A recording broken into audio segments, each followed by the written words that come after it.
speaker, Karen McCrimmon, began her career with the Canadian Forces as a reservist with Windsor Regiment, RCAC.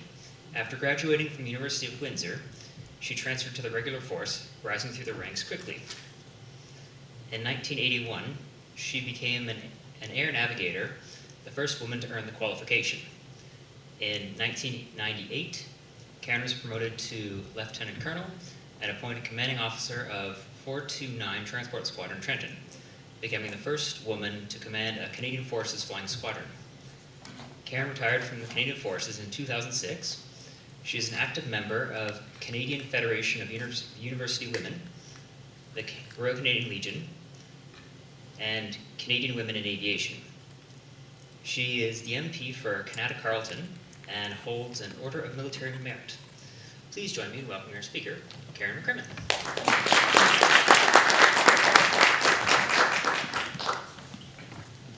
Well, I'd just like to begin by thanking you for the invitation and also thanking you for your determination to get here tonight. That's pretty fierce weather out there, but you know we're tough, right?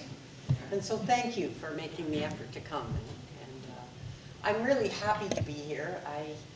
I'm a big believer when it comes to historical aspects of flying and the military as a whole. So I really do want to support the efforts that you're making to preserve some of our history. What's that? What's happening? Oh, 3229. 22. I'll just go over here and keep doing this.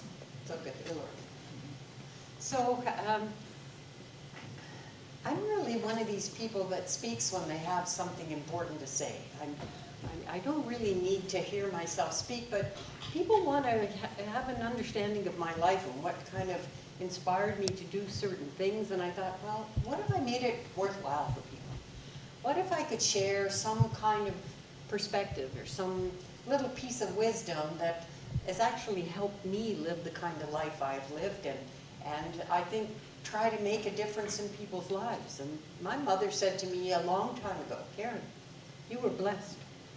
You were born in the best country in the world to parents that love you, who are going to teach you how to build a solid life. You've got a good head on your shoulder, and therefore it's your responsibility to look after those who maybe aren't as lucky as you are. Look after those. Look after others. Use the skills and talents that we've been given to make a difference in the lives of others. And that's really what I've tried to do my whole life. So, leadership. It's a topic that mattered to me more than anything. And I learned a lot about it. I learned what to do and what not to do. And I thought, I think we all need leadership every day. And I really believe, I'm one of these people that believes that leadership is a choice we make every day. It's not a rank, it's not an authority, it's not a position, it's not a power given to you. It's something you decide to do by wanting to be in service of others. So, oh yeah, you have to have the hero shot, right? That's absolutely mandatory. Yeah, my hair is a different color now. It was either gold or silver, so I went with the gold. So, a little bit about leadership, and I hope it's a two-way discussion. Like, at any time you see something and you want to ask, well, how would have that worked? Or, you know, just, hey, Karen, and we'll have a bit of a discussion. That's what I like. And I put a checklist for leaders is kind of more for me to kind of remind me of all the things I wanted to mention as I go through this. And I hope maybe you'll find something here that appeals to you, that maybe you haven't heard before, or maybe it gives you a different perspective or something. I'd be happy to know that might be the case. So there I joined the Canadian Forces at the rank of private in 1975 with a reserve unit. So yeah, I started in the Army, but I got smart. So then I spent 5 years in the Army Reservist. That's how I paid my way to university. In 1975, women were not going to Royal Military College yet. So I commanded 429 Squadron for 2 years, and then I became the commanding officer of standardization and evaluation for all of the airlift and search and rescue fleets in Canada, 14 different squadrons, 7 different aircraft coast to coast. I did a 4-year tour in Ramstein, Germany, including a tour in Afghanistan in 2004. And I finally retired. Didn't really want to retire, but I couldn't get a posting close to my mother, who was dying of metastatic breast cancer. So I thought, why would I fight this? This is something I felt very strongly that I needed to do, and I asked for a posting to Ottawa. Could you imagine a light colonel not being able to get a posting to Ottawa? So I couldn't get a post to Ottawa, so I decided to retire. But life happens. Funny things that happen. It's not what I would have proposed. It's not even what I would have imagined.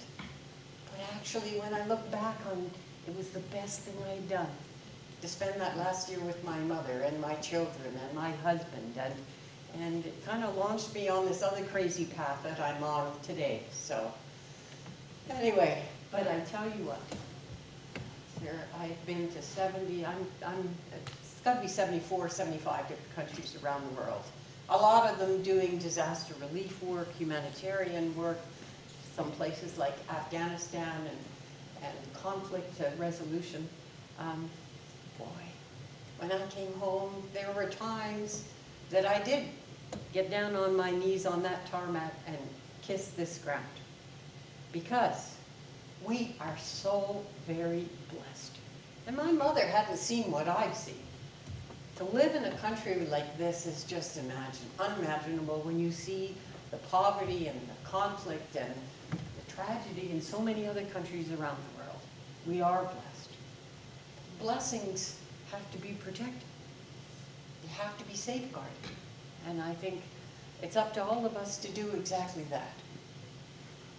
Isn't that pretty? Here's my girls. That's how they were painted when I first started flying. I love this picture. And we did a lot of low-level flying. So I started off in Hercs as a tactical airlift navigator, did a lot of throwing the airborne out the back, aerial delivery work. This is a 3-ship, but I've also commanded a 12-ship C-130 back in the early 80s. I once saw a Lockheed ad in a magazine, and it was the front nose of that Herc, and it said underneath it, "A face only a mother could love," especially when it's bringing water and blankets and food. And we were very lucky to be able to do a lot of good work around the world. And this airplane allowed us to do exactly that. So yeah, I'm married to the same man. Oh my gosh, poor man. I know. It's going to be 35 years in September. I met him in the Air Force. He was a pilot, and then we were told by one of our commanding officers that we weren't going to be posted to the same base together, that we don't do that. So they lost one of the finest pilots. And I've flown with thousands of pilots, but I joke with people that my husband, like God made a mistake, because he was supposed to be a bird. That man could fly anything. And he taught people how to fly, and all of our friends still tell stories about when my husband Rob was teaching them how to fly. So it was unfortunate. They could have kept both of us, but one of us had to leave, and he was a bit of a rebel. I must admit, he was a bit of a rebel. So he said, no, it's time for me to move on. And so that's what happened, but here we are, almost 35 years later, still married, still having fun, still adore each other and support each other, and we're pretty blessed again. 2 grown children, each off doing their own thing. Life is good. When I retired back in 2006, I wasn't sure what I was going to do after I looked after my mother for that year. But I always knew that I had skills when it came to negotiation and mediation and having people see different sides of the same story. And so I thought, this is what I'm going to do. I'm going to go back to school and I'm going to study negotiation and mediation. One day, My husband was at our local pub. Yeah. And he sat down to an ex-guy who had some travel stuff. Oh, my husband said to him, he goes, "Oh, you travel?" He goes, "Yes, I'm an international mediator at our local little pub." And Rob goes, "Oh, that's what my wife wants to do." So he said, "Can you wait a few minutes and I'll call my wife and see." So he called me, he said, "You should come over and talk to this guy." So I came over and I met this guy, nice man. And so in the meantime, Rob told him about my military history. And when I got there, he goes, "You have one day to make an application to Harvard Law School to the mediation program. And you are exactly the kind of person that they want. They don't want baby lawyers. They want people with actual negotiation and mediation skills." And let's face it, when you're flying a C-130 around the world and going to some places where the rules aren't exactly the same way as they are here, you had to negotiate to file your flight plan. You had to negotiate to get fuel. You had to negotiate. Actually, when you've got a large crew, get everybody heading off in the same direction together. So he says, "You need to apply. It closes tomorrow." Like, that's synchronicity at its best at our local little pub. So I went home, dusted off my CV, sent in the application, found out the next week that I had succeeded. And I spent 6 months at the Harvard Law School. It was not full academic accreditation, but man, it was fabulous. And again, see, things like that happen in our lives. We don't always plan for the best things that happen in our lives. Sometimes you kind of go, "Oh, how did that come about?" So I did that for a few years. And then I volunteered on a political campaign in 2008. And I met so many wonderful people who really wanted to be of service to others. And I thought to myself, I'm going to be doing this for the rest of my life, working on campaigns, being involved. I never imagined that it would be as a member of Parliament. But it's kind of, I went to a fundraiser, and all I heard all one night was, "Oh, you know, this riding, they're looking for a candidate. They're looking for a candidate. They're looking for," at the end of the night, I kind of left and went, "Okay, I get it. I get it. I'm supposed to look into this," and I did. And it's been quite the whirlwind ever since. Next one. So this is what I want to talk about leadership about. And this is the Canadian Forces definition of leadership. Directing, motivating, enabling others to accomplish the mission professionally and ethically while developing or improving capabilities that contribute to mission success. How inspirational is that? I don't think so. And I think leaders need to be inspirational. And I'll tell you, and I just saw him on Monday night, I had the greatest honor, of my whole military being, maybe there's one other that would compare. On Monday night, General Rick Hillier gave me my quilt of valor. I served under him in Afghanistan. We made things happen, and I will tell you that on that camp, ISAF in Kabul, Afghanistan, every single person on that camp would have followed that man to hell, even if it was a one-way trip. Because he earned their trust. He earned their respect. And they all knew that he was in it for them. That's what leaders do. And I tell you, he would come and have lunch in the canteen. And the canteen became an all-ranks canteen when the Canadians were there. Before that, it had been segregated. The officers had one corner. The senior NCOs had another corner. The junior NCOs had another. The conscripts, well, they were kind of halfway out the door. And the Canadians showed up and said, "Nope, we're going to fight together. We're going to eat together." And that's one of the examples he set. And so I saw him come into the mess hall one day, and he would wait in line for his food, talk to people, and then he would look for a table to share. And he found a table of Italian conscripts. Now these kids are 18 years old. 18, 19 years old, and up walks the general and sits down at their table. Nobody said anything for about a minute. And then someone tried a little bit of French. And then someone tried a little bit of English. And then someone tried Italian. And then the table just exploded. And it was all these people talking in Italian and English and French and telling stories. And it made such a difference to those people. Those young conscripts knew that that man was there for them. Made a big impression on me. Here's my definition. It's the ability to positively influence and motivate others towards the achievement of a common goal. Not a personal goal, a common goal, without the use of authority, rank, or coercion. So, and it always builds. If someone's taking something apart, it's not leadership. Leadership always builds. This is one of my favorites. John Quincy Adams, the 6th President of the United States.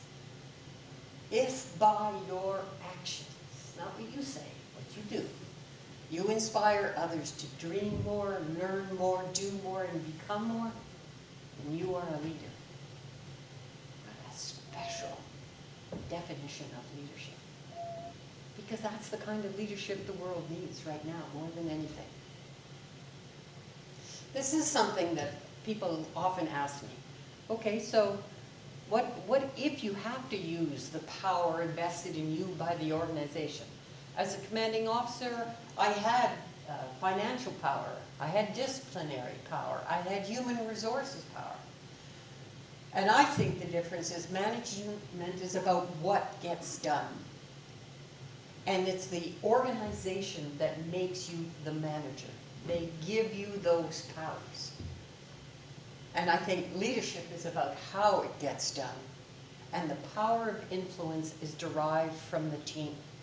And some of the work that I did when I was a mediator, I did some organizational mediation.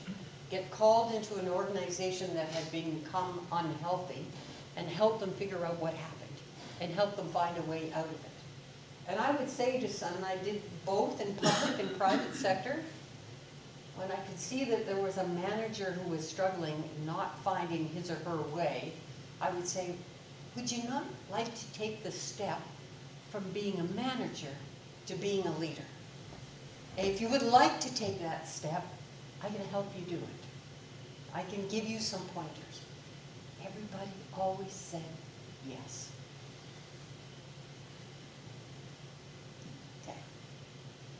Okay, listen and learn. It's so important. Leaders don't always have to have all the answers, but they need to listen. And you need to earn the trust of your team. And you need to know what questions to ask. I'll tell you a little story, it's one of my favorites. My father-in-law was a fighter pilot. So my husband's a pilot, my father-in-law was a pilot, my husband's brother is a pilot, runs in the family. And our son was about 2.5 years old visiting his grandfather. So he's over at his grandfather's house. And he's running around the living room, which he should not be doing, with a Lego airplane. And all of a sudden, the Lego airplane comes apart in his hand. And this 2.5-year-old says, "Oh shit, my left wing fell off." Well, Grandpa comes up to him and says, "Kyle, we don't say things like that." Kyle looked at the broken airplane in his hand and looked up to his grandfather and says, "Well, what do you say when your left wing falls off?" I thought he had a point, right? You got to ask those questions. So, and I tell that story because there are some people who don't want to become leaders because they think they have to know everything. They don't. They have to have people around them that know a lot. And they have to be willing to listen to their advisors. But you don't have to know everything. I'll tell you one of the first long-range trips I did on the C-130. We were doing the kind of Christmas deliveries at that time. We used to do them through Asia. It was right around the world trip. And we were supposed to stay in Clark Air Force Base. And staying on the American bases is usually pretty safe. So didn't we show up at Clark Air Force Base after a 12 or 15-hour day, and they tell us that we can't stay on the base. They have to put us into a small hotel, I think that's what they called it, because the Inspector General was there to do an unannounced inspection, so we couldn't stay on the base.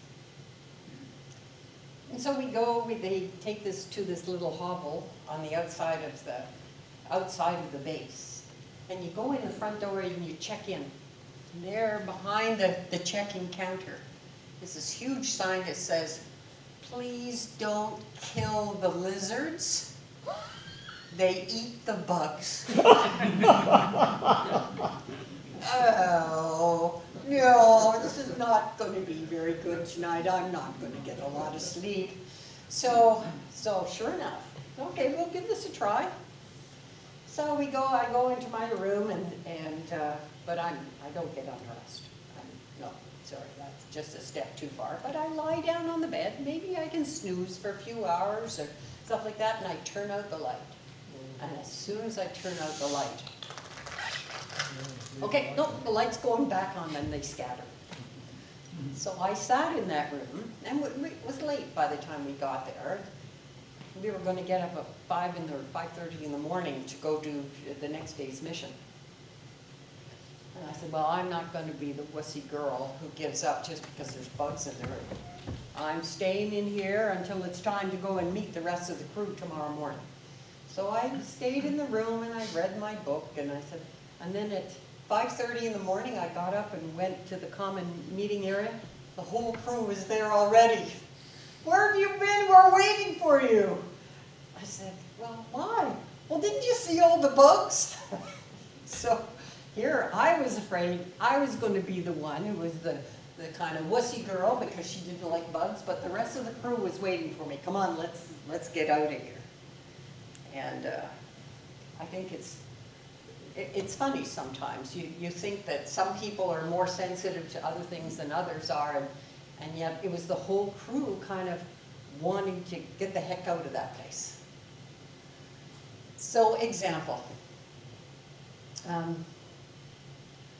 Oh, I love this one. This is ascribed to Jimi Hendrix, the guitar player. "Knowledge speaks, wisdom listens." Love that. I really do. It speaks to me. And if we spend more time listening than we do talking, then we'll learn a lot. I like this. This is Albert Schweitzer. "Example's not the main thing in influencing others. It's the only thing. The only thing that really matters." So I was really pleased when I saw this a couple of days after I took over command of 429 Squadron. Commander wants to set an example for all personnel. Because at the squadrons I had been at earlier, most of the commanding officers looked after themselves first. They took all the jammiest trips. They never worked on the weekends. They never worked long weekends. They just, they did what was best for them. And I thought, this is not how this is supposed to work. You're supposed to set the example, which means you have to work on long weekends. It means you have to do the trips, even the crappy ones that nobody wants to do. And that was one of the reasons, probably for me, one of the biggest reasons why I wanted to be a commanding officer. Because I wanted to set an example how it should be done and how it should be about looking after others.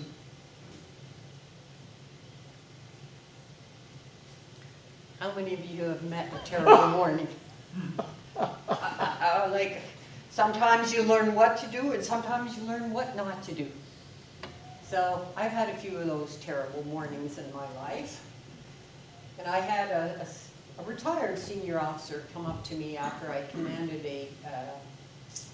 it was a squadron commemoration event. And he came up to me after and said to me, big guy, looked down at me, he says, well, and I said something, well, how are you, sir? Are you doing good, you know? And he goes, well, this is fine, but you don't look like a leader. And I said, pardon me? He goes, well, you're out there on parade, but you don't look like a leader. And I said to him, well, what does a leader look like? And he thought, of course, that a leader looked like him. And if you didn't look like him, you weren't going to be a leader. And these are the kind of old ideas that we kind of need to get past. Because we need everyone in this country to see themselves as a leader. And I think that's probably one of the reasons why I want to get out and talk about leadership, so people see themselves as the kind of leaders that we need them to be. Who's ever heard of the say-do gap? It was something I picked up in my Army days. If there's a gap between what you say and what you do, then you're not going to be a powerful leader, because it's all about trust. And if your actions don't line up with your words, it's really hard to build trust. That's why it's really hard, this political world. It's a real challenge. Sometimes you can't tell the whole story. But in order to build trust, and I think what I've tried to do is be true to people. I'll tell them exactly what I feel, and that I feel it's my job to represent the people of my riding. Well, do they all agree? No, they don't. But I try and be as honest as I can in bringing their concerns forward. And I'm there for them. It's the most important thing, I think, for so many politicians, is that you got to be active. You got to be out there. You got to be accessible, so people can come and ask you questions and give you their ideas and their thoughts. I think it's important. This is one that I thought, I find when I tell this to people, especially young people, maybe not you guys, maybe not you so much, but the youngins, when I talk to them about leadership and about a trust bank account, trust is something you have to build over time. It's just not automatically there. So you make, and it doesn't matter what relationship we're talking about, whether it's the relationship with your children or your spouse or your business partner or your other volunteers in a wonderful organization like this, you have to make deposits into your trust bank account on a daily basis. And how do you make deposits? By being consistent, by being predictable, by giving more than you take, by doing your fair share of listening, by being accountable. When you make a mistake, say so, and try to work towards fair solutions so everybody gets something. So you grow your trust bank account, because only people that never make a mistake are people that don't do anything. If you're out there trying to make a difference in people's lives, someday you're going to make a mistake. It happened to me. So I was probably in the end of my first year as a Squadron Commander. And we were doing tactical airlift, nighttime formation flying, which is always very, very demanding, and it can be dangerous.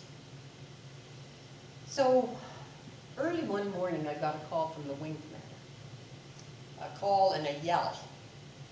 What the hell was 429 Squadron doing last night? They shouldn't have been doing that. And we go, oh my gosh, what? What happened? He goes, well, you go back and get a hold of that team and find out what happened. So it turned out. So I went back to the squadron and I asked for an explanation. Okay, guys, what happened? What the hell was going on? And I got bits and pieces of an explanation. And I said, that's not good enough. That's not a good enough explanation. That's like, you guys have to be on top of this. You know how dangerous this is. And I kind of gave him a blast. Later on that day, I found out the rest of the story.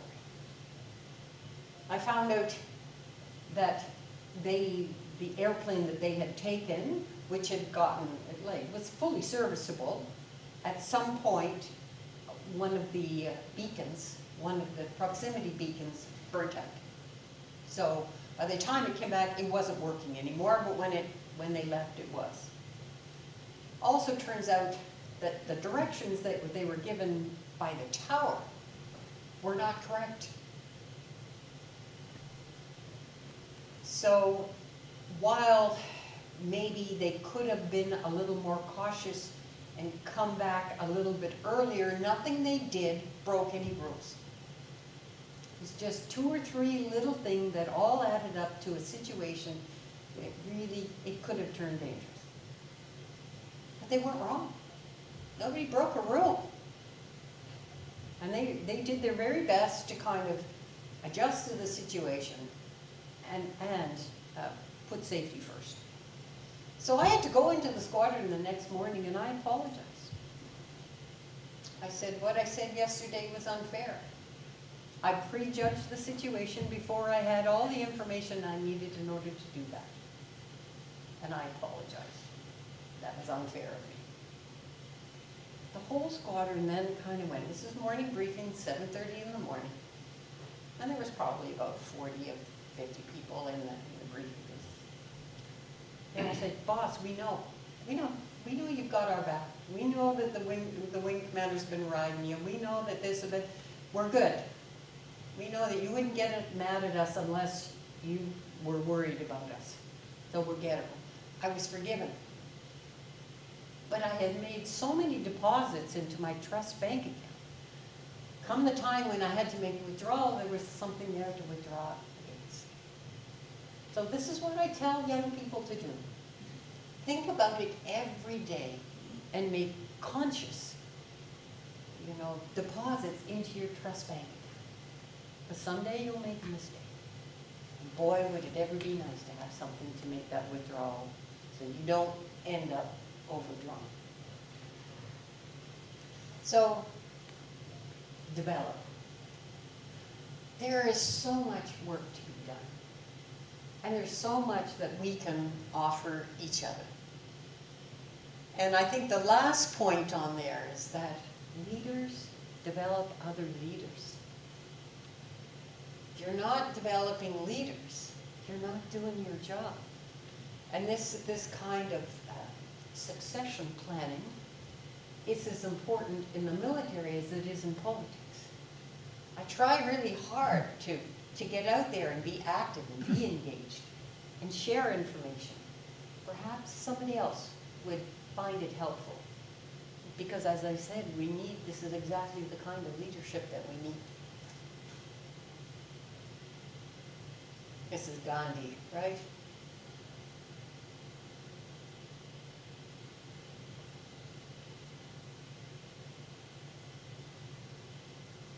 But there are some times when I'm in the House of Commons at question period, my thoughts are not very nice. I try to control my reactions, but I think even there, setting the example is so very important. Nobody's perfect. But I hate it when schools come into the House of Commons and watch question period. I hate it. It's exactly how we don't want them to behave. And yet we can sit in there and yell at each other and yet we expect them not to. Leaders set the example. Even when it's tough, leaders set the example. Oh, Afghanistan. Oh my. I did some work in Afghanistan. I had 2 kind of major jobs in Afghanistan. Afghanistan was the first time in the history of NATO when countries gave operational control of airlift assets to NATO. Countries had given tactical control to NATO, like we would go and fly a NATO mission, but we never had operational control. That was the first time that happened. And it was all about building a team. And there were many days where one of the nation's airlift abilities, maybe they were broken. We had the German Transols down for weeks with hydraulic problems. So what I had to do, I was in charge of that coordination effort and the operational control of all these airlift, of the NATO airlift. The Americans were there as well, but even they needed our help. They needed our help to go places where they weren't particularly welcome. But I could send in a Brit, or I could send in a Canadian, and we could help them out. And I think that's probably one of the great lessons of NATO and the United Nations. Is it easy? No, it's not. It's tough. Much easier to do it all yourself, right? But that's not how you grow to be powerful. To really be able to make a difference, it means it has to be give and take. And that was one of those places where you count your blessings. It didn't take very long to figure that out. And if anybody tells you that they don't like paying taxes, say, go to Afghanistan, they don't pay taxes. There you go. Oh, this is my mom's, that top one. Whatever behavior you reward is the behavior you're going to get, so be careful. And I think for a while in the Canadian Forces, it got better for a while, but I'm not sure we're there yet.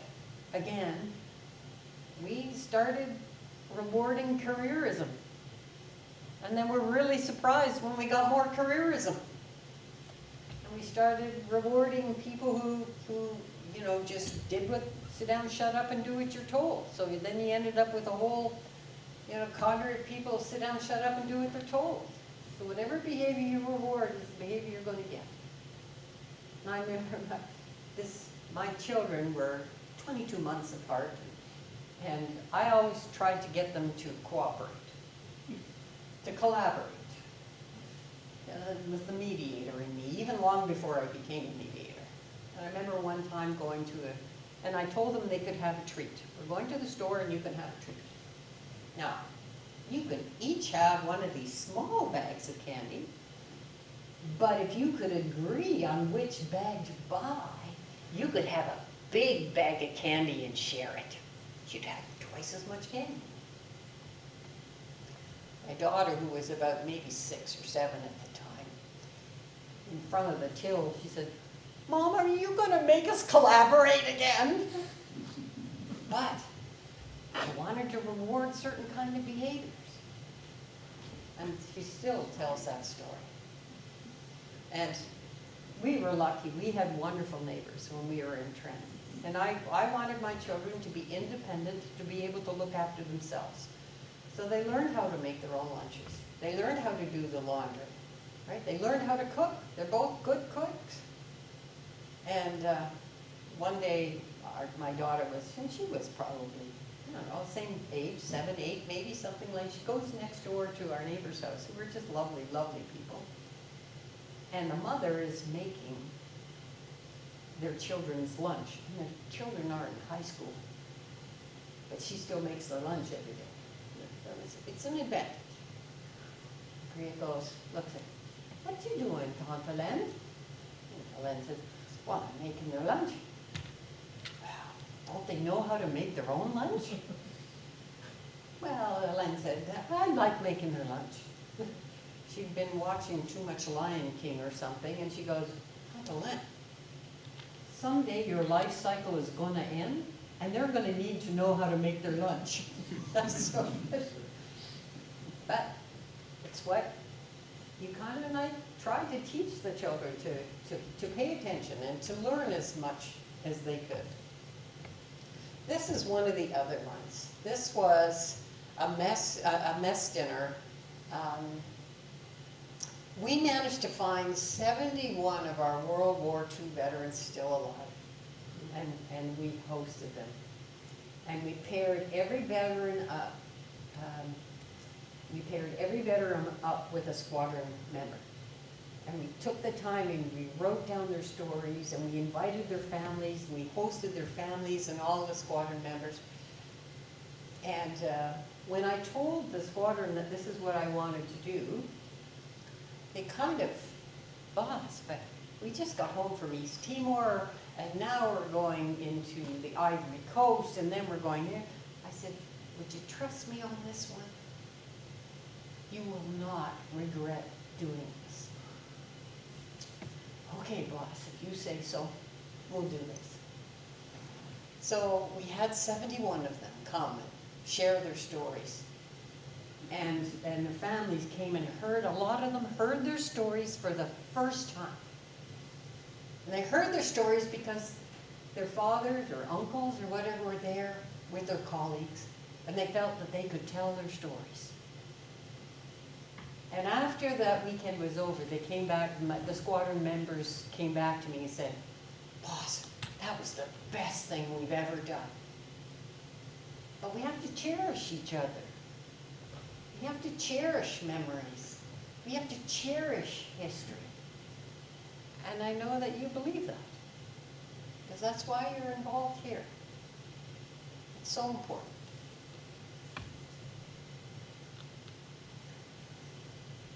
Leaders exist to serve the team. The team does not exist to serve the leader.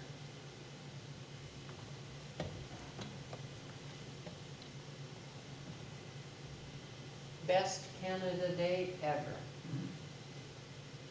When you're on the other side of the world, in some godforsaken country, you're trying to help them find a way out of hatred and tragedy and conflict. And we played road hockey, and we ate pancakes and maple syrup and shared it with everybody, and we are such a respected member of the international community because of who we are. When I worked in NATO for those 4 years, I worked for a Danish general for a while. I never had an American or a Canadian direct boss in the NATO chain. I worked for other countries. And I had the Danish general come down to me one day, Karen, yes sir, you have to go do something for me. It's not good. Okay, sir, what do you want me to do?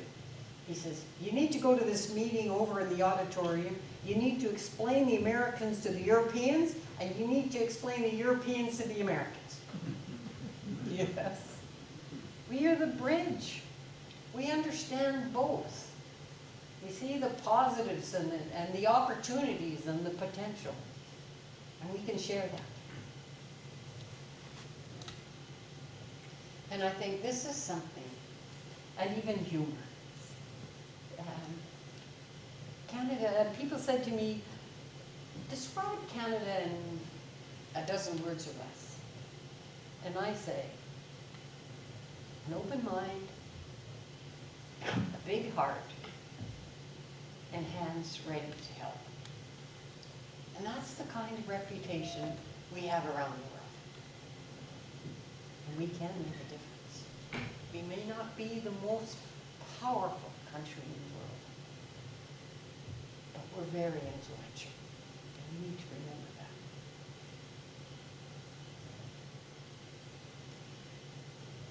Inspiring others is so important. Encouraging others, uplifting others, inspiring others, helping other people achieve goals. And it's being kind. Here's something that you might not know, and this is a really simple thing.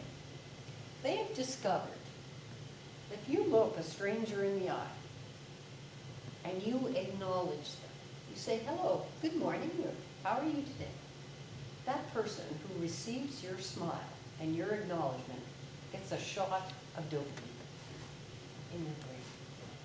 You make them feel good just by smiling at them and acknowledging their existence.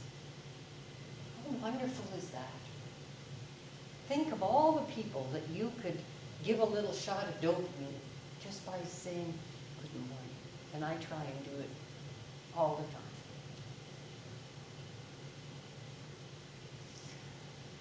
Give away what you'd like to receive. So you like patience and you would like honor, and you would like generosity, and you would like give it away. Thoughtfulness, inclusion, help, give it away. Here's my hero up there. When all else fails, focus on people.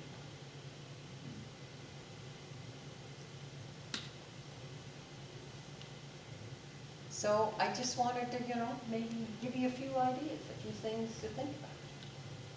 And so that you understand why it's so important to make that choice. I know a lot of you make that choice on a daily basis, to be in service of others. This is one of my favorites, Margaret. Never doubt that a small group of thoughtful, committed citizens can change the world. Indeed, it's the only thing that ever has. And we can do just that. Well, I'll tell you the story. I was going the next day, the day after this picture was taken, I was going to lead the United Nations World Food Program delivery efforts that was destined for Kosovo, but going into Albania and Macedonia the next day. So that day, the wing commander gets on the phone and says, Colonel McCrimmon, you need to go down to 9 Hangar and have your picture taken. I said, sir, I am taking 6 airplanes on the other side of the world for at least 3 weeks to deliver World Food Program food. I said, I really don't have time for a picture. And he said, Colonel McCrimmon, you will go to 9 Hangar. You will have your picture taken, and you will like it. Well, he could make me go to 9 Hangar. He could make me have my picture taken.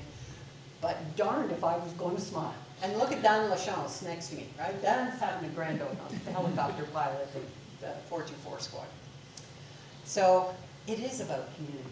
It is about all working together to achieve goals. So servant leadership is, for me, what it comes down to, being of service to others. You can't always be the boss, but you can always choose to be a leader. And I'm going to give you